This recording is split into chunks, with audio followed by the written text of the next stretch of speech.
Hoje em dia muito se fala em dependência emocional, né? O quanto isso é prejudicial para nós, principalmente para nós mulheres. Mas e independência emocional? Será que isso é bom? Teoricamente, independência emocional seria bom, né? Sermos independentes emocionalmente é bom. Mas a gente está levando esse termo independência emocional para um outro patamar que pode ser prejudicial para a gente, para as nossas relações. Por quê? Quando a gente fala em independência emocional, a gente imagina o quê? Uma pessoa que se basta emocionalmente falando. E tá tudo bem, que bom para ela. Isso é bom. Aprender a conviver com você mesma, saber viver sozinha é importante. Até porque a gente precisa aprender quem somos, o que queremos, para onde queremos ir. E a gente não faz isso tanto com o outro, a gente faz isso muito na nossa solidão, na nossa própria companhia.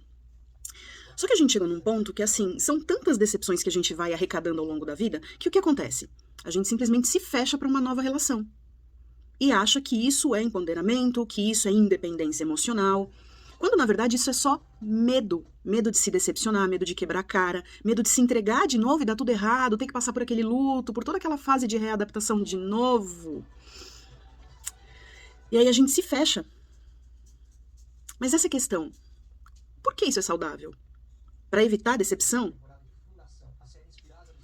Quando a gente fala, por exemplo, que nenhum homem presta, ou que casamento é ruim, que namoro é ruim, que se relacionar é ruim, que todo homem trai, isso são crenças.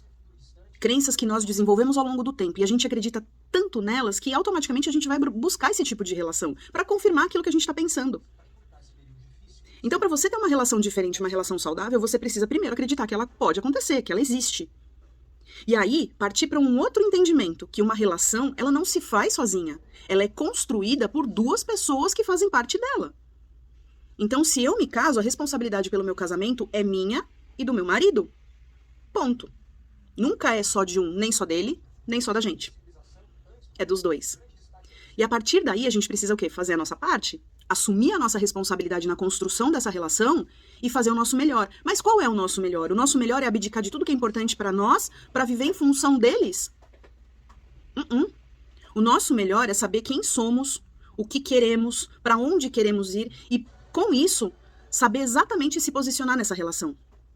Colocar limites claros, verbalizar para o outro aquilo que você espera dele, ouvir o que ele tem a dizer, conciliar as diferenças, aparar as arestas. Assim se constrói uma relação. Mas o que eu vejo é as pessoas elas estão muito fechadas, elas não conseguem falar o que elas sentem. Então já parte daí que ela precisa que o outro adivinhe o que você sente.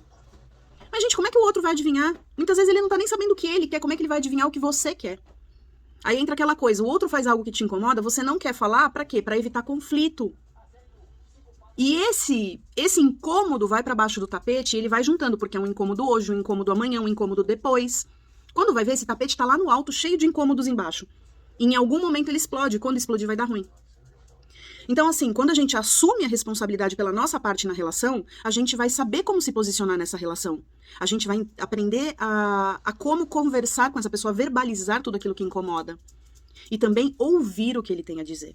Porque nós temos incômodos, eles também. Isso é uma vida saudável, equilibrada, e isso é independência emocional. Não é bater no peito e falar eu vivo bem sozinho, eu não preciso de ninguém.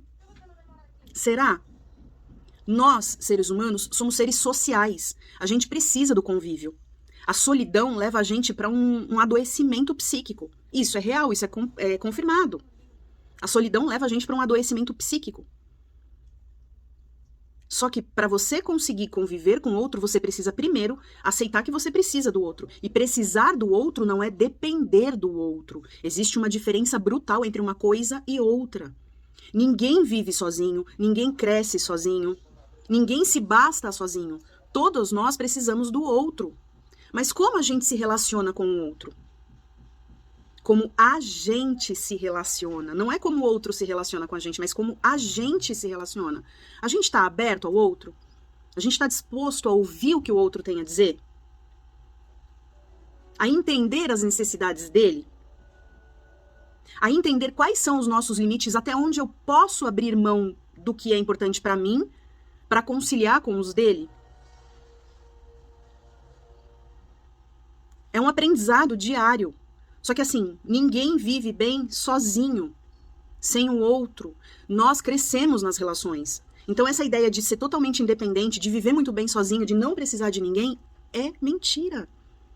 A gente adoece quando entra nesse lugar. Só que a gente vem negando essa necessidade de relação por medo. Por medo. Mas aí é que tá. O medo impede a gente de viver. O medo impede a gente de ir além. O medo mantém a gente estagnada. E não é num lugar bom, porque estagnação nunca é bom, em ponto nenhum da nossa vida. Nem relacional, nem profissional, nada. Nada. Nós somos feitos para viver em movimento. Em movimento. E o medo tem impedido a gente de se colocar em movimento. E aí a gente usa as desculpas mais estapafúrdias que tem na face da Terra pra confirmar isso. Ah, não, porque nenhuma relação é boa, porque todo homem trai, porque nenhum homem presta. Casamento é só desgraça mesmo. Será? Olhando à sua volta, você não consegue ver nenhum casal feliz? Nenhum casal feliz? Nenhum casal que vive há anos e anos juntos, vivendo uma relação muito legal, muito bacana? Eu consigo. Eu vejo vários. Aliás, eu tive um exemplo dentro de casa, os meus avós. Olha a sua volta. Olha a sua volta. Ah, mas essas pessoas tiveram sorte. Não, gente, elas não tiveram sorte, elas tiveram coragem. Elas tiveram coragem de encarar uma relação e tiveram coragem de se abrir e coragem de ouvir o outro. Coragem. Coragem. A gente só precisa de coragem. E limpar essas crenças que a gente carrega com a gente de que nada de ninguém presta, as pessoas estão ruins, o mundo de hoje tá perdido, casamento é um negócio horroroso, é uma forca, é uma prisão. Não, gente, o casamento é aquilo que vocês fazem dele. Ele não é algo talhado em pedra, ele é o que vocês fazem.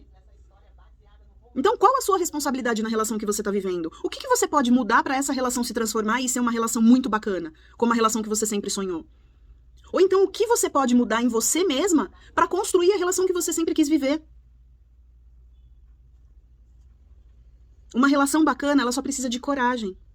Coragem para se abrir, coragem para ouvir, coragem para entender que nem sempre você vai estar certo, certa. Coragem. Coragem para se transformar antes de mais nada. Porque a gente não pode querer a mudança do outro se nós não estamos dispostas a mudar. E mudar quem somos não é se anular. As pessoas confundem. Quando a gente fala de mudança, as pessoas acham que é se anular, é ficar quieta. Não é. Não é. Se transformar não é se anular. São coisas muito diferentes. E que a gente precisa ficar muito atento, porque a gente confunde muito facilmente isso.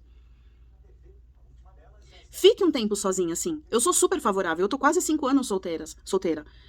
Eu sou super favorável. Eu acho que a gente faz uma limpeza, a gente revê posturas, revê padrões, revê crenças. Isso é muito bom pro nosso crescimento. Porque, pra mim, eu não vou conseguir ser feliz com outro se eu não for feliz comigo mesma. A felicidade começa em mim. Então eu preciso gostar da minha companhia, eu preciso querer estar na minha companhia. Eu preciso sentir prazer na minha companhia para sentir tudo isso com o outro. Fique um tempo sozinha, mas não esteja fechada ao que a vida pode te proporcionar. Esteja aberta às surpresas que a vida pode te trazer. E você vai se surpreender. E entenda que também é responsabilidade sua construir a relação que você quer. Já começa sabendo que tipo de parceiro você quer, com que tipo de parceiro você consegue viver. Se você não sabe isso, fica muito difícil construir algo. É isso. Não cai nessa falácia de independência emocional, não, do eu me basto sozinha, eu vivo bem sozinha e os cacete a 4. Não cai, não. Não cai. Coloque pra você mesma que você quer viver uma vida feliz, uma vida plena, uma vida leve, com tudo que ela tem direito. Um trabalho legal, uma relação bacana, amigos bons. Tudo que você quer e merece. E vá em busca de construir isso. Ok? Tenham um ótimo dia. Beijos.